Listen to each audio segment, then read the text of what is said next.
Alors que la situation est toujours aussi catastrophique à Gaza, en parallèle, les tensions atteignent un niveau inédit ces dernières heures entre le Hezbollah, un mouvement islamiste libanais, et Israël à sa frontière avec le Liban.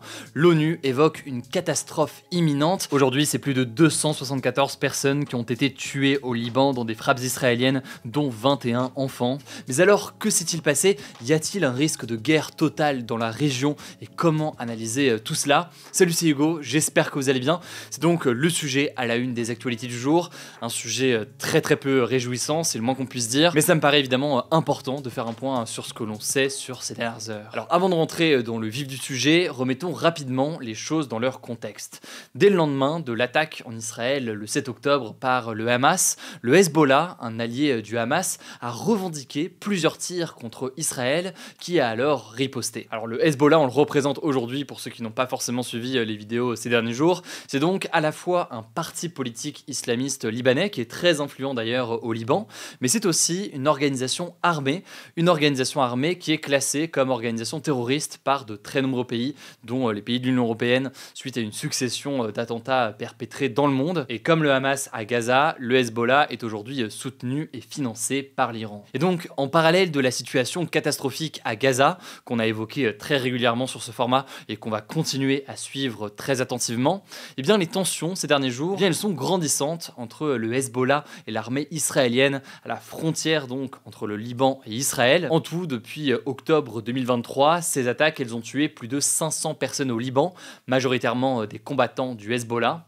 Côté israélien, c'est une vingtaine de soldats et une vingtaine de civils qui ont été tués selon l'armée. Et par ailleurs, ces affrontements, ils ont aussi mené au déplacement de dizaines de milliers de personnes des deux côtés de la frontière. Alors je le disais, c'est pas la première fois qu'on évoque des tensions grandissantes entre le Hezbollah et Israël, mais ces dernières heures, ces tensions, elles sont encore montées d'un cran. Alors que s'est-il passé? Déjà, on en parlait la semaine dernière, mardi et mercredi, des beepers et des talkie-walkie utilisés par des membres du Hezbollah ont explosé, tuant 37 personnes et en blessant près de 3000 autres. Ces attaques, coordonnées donc, qui ont entraîné l'explosion de milliers d'appareils électroniques d'un coup, ont été attribuées à Israël avec le Mossad, donc les services secrets israéliens, qui, selon plusieurs médias, auraient réussi donc à placer des explosifs dans ces appareils électroniques lors de leur fabrication, avant d'être livrés donc au Hezbollah. Alors depuis ces attaques liées à ces beepers et ces talkie-walkie, vendredi, une frappe israélienne sur Beyrouth, la capitale du Liban, a tué au moins 45 personnes, selon le ministère libanais de la Santé.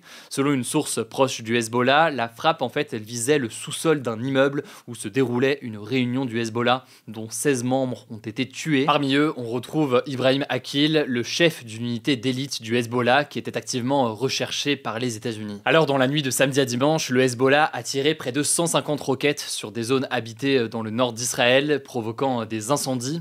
La plupart de ces roquettes ont été interceptées par le dôme de fer. Le dôme de fer, c'est donc ce système de défense israélien conçu pour intercepter des missiles. De son côté, le Hezbollah affirme avoir ciblé des installations de production militaire d'Israël. Face à cela, des centaines de milliers de personnes ont dû se réfugier dans des abris anti-aériens dans le nord d'Israël. Au moins 4 personnes ont été blessées par des éclats d'obus. Ce dimanche, par ailleurs, la fermeture de toutes les écoles dans les régions du nord du pays, proches du Liban, ont été fermées, et ce, au moins jusque ce lundi 18h, heure locale. Alors suite à cela, Israël a affirmé ce dimanche avoir porté au Hezbollah une série de coups contre le mouvement. Selon l'armée israélienne, la plupart des cibles sont des canons lance-roquettes, je cite, afin d'empêcher une attaque à plus grande échelle. Et ce lundi matin, l'armée israélienne a donc annoncé mener environ 150 frappes, donc 150 bombardements sur des cibles du Hezbollah au Liban. Israël avait demandé au préalable aux Libanais d'évacuer certaines zones, notamment, je cite, les maisons dans lesquelles des armes du Hezbollah sont cachées. Je le disais, selon le ministère de la Santé libanais, ces frappes ont tué au moins 274 personnes, dont 21 enfants, et fait plus de 700 blessés. Un bilan lourd du ministère de la Santé libanais est encore provisoire, alors qu'il pourrait s'alourdir dans les prochaines heures. C'est tout simplement le bilan le plus lourd en près d'un an de violence entre Israël et le Liban. Le Liban a donc décrété la fermeture des écoles publiques et privées lundi et mardi dans le sud et l'est du pays, ainsi que dans la banlieue sud de Beyrouth. Le Premier ministre libanais a dénoncé par ailleurs, je cite, une guerre d'extermination à tout égard, un plan de destruction visant à anéantir les villages et les villes libanais. Mais alors, y a-t-il un risque de guerre totale. En tout cas, il y a une inquiétude ces dernières heures qui est particulièrement importante. Ce dimanche, la représentante de l'Organisation des Nations Unies au Liban a mis en garde contre une catastrophe imminente, tout en estimant qu'il n'y a, je cite, pas de solution militaire pour rendre l'un ou l'autre côté plus sûr. De son côté, le secrétaire général de l'ONU, Antonio Guterres, a dit s'inquiéter de voir le Liban devenir, je cite, un autre Gaza. Alors que vous le savez, depuis le début des bombardements et de l'entrée de l'armée israélienne à Gaza, la situation humanitaire est absolument catastrophique. Alors jusqu'à maintenant, les principaux objectifs de guerre du gouvernement israélien étaient la destruction du Hamas et la libération des otages retenus à Gaza. Mais dorénavant, ils affirment qu'ils incluent également le retour dans le nord d'Israël de dizaines de milliers d'habitants qui ont fui la région. Le Hamas, quant à lui, a affirmé que le front du Liban avec Israël resterait ouvert jusqu'à la fin, je cite, de l'agression à Gaza. Alors face à cette montée de tension, l'Union européenne a réclamé un cessez-le-feu entre Israël et le Hezbollah, tandis que Joe Biden, le président américain donc, a affirmé qu'il allait faire tout son possible pour éviter qu'une guerre n'éclate. Mais on a déjà eu l'occasion d'en parler ces dernières semaines, les États-Unis paraissent relativement impuissants et inaudibles dans cette situation actuellement au Proche-Orient. Alors comme toujours, et on en a parlé déjà il y a quelques semaines, il y a des éléments qui permettent de dire qu'il n'y a pas de risque d'une guerre totale, en tout cas qui pourrait laisser penser cela.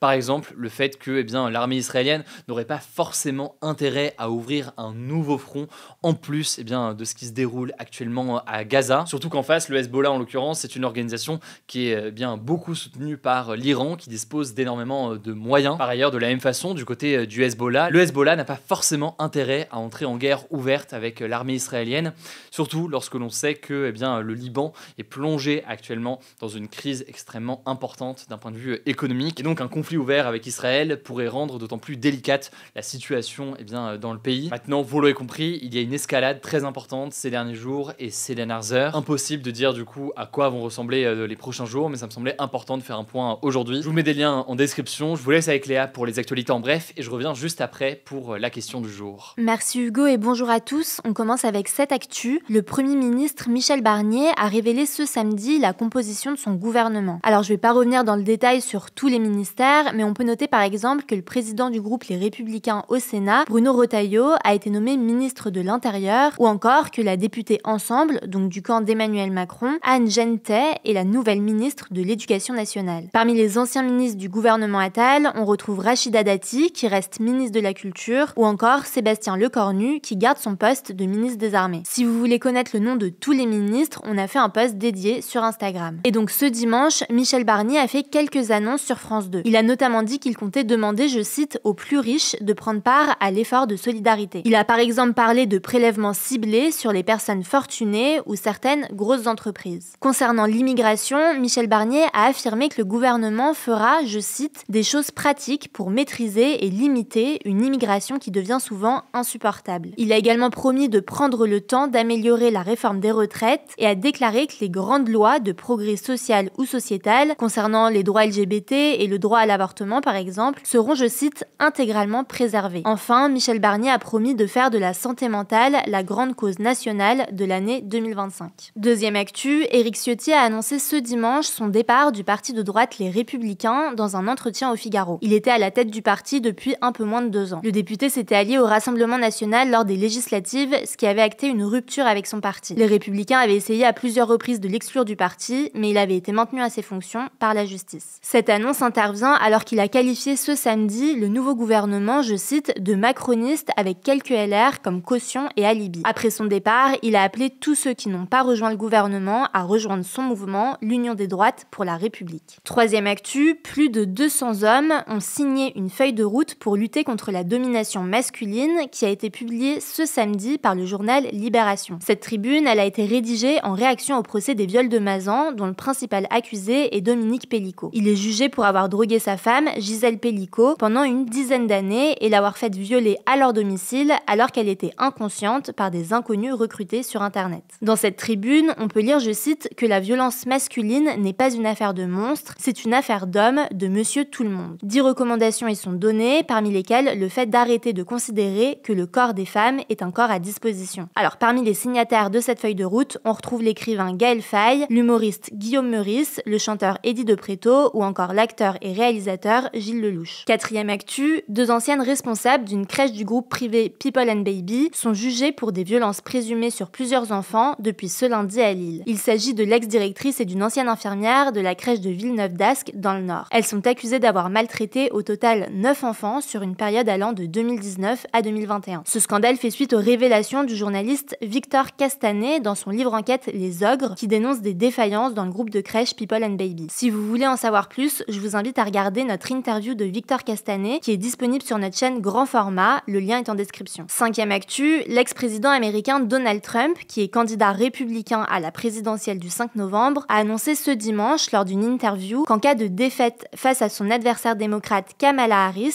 il ne se représenterait pas à la présidentielle de 2028. Cependant, il a déclaré espérer, je cite, un succès face à Kamala Harris. Pour le moment, il a refusé de débattre une nouvelle fois avec elle avant l'élection. Pour beaucoup, Kamala Harris l'avait dominée lors du débat du 10 septembre. 6e actu, au Sri Lanka, un pays d'Asie du Sud, le candidat de gauche Anura Kumara Dissanayaka a remporté l'élection présidentielle ce dimanche avec 42,3% des voix. Il a nettement devancé le chef de l'opposition ainsi que le président sortant, Ranil Wickremesinghe. Anura Kumara Dissanayaka était à la tête du Front de la Libération du Peuple, un parti d'inspiration marxiste, c'est-à-dire la doctrine développée par Karl Marx qui prône la lutte des classes. Et d'ailleurs, c'est la première fois qu'un parti autant marqué à gauche remporte la présidentielle. Il a affirmé sur X qu'il souhaitait, je cite, réécrire l'histoire du Sri Lanka. À noter que le pays a connu il y a 2 ans une grave crise financière. Le Fonds monétaire international lui avait alors accordé une aide de 2,6 millions d'euros, mais les manifestations en réaction à la situation économique du pays avaient poussé l'ancien président à la démission. Et on finit avec cette actu, chaque Français jette en moyenne 25 kilos de nourriture par an, selon Too Good To Go, l'application spécialisée dans la redistribution des invendus alimentaires. C'est l'équivalent d'un repas par semaine et par personne, d'après le communiqué publié ce lundi. Too Good To Go s'est basé sur des données d'Eurostat, selon lesquelles 1,7 million de tonnes de déchets comestibles ont été jetés par les foyers français en 2021. D'après l'entreprise, le coût du gaspillage par personne serait ainsi de 157 € de nourriture jetée chaque année. À noter que ces données sont publiées à quelques jours de la journée internationale de sensibilisation aux pertes et gaspillage de nourriture qui se tiendra ce 29 septembre et qui a été instaurée par l'ONU en 2020. Merci beaucoup Léa pour ces actualités en bref. Alors la question du jour c'est la suivante, comment choisissez-vous les sujets à traiter?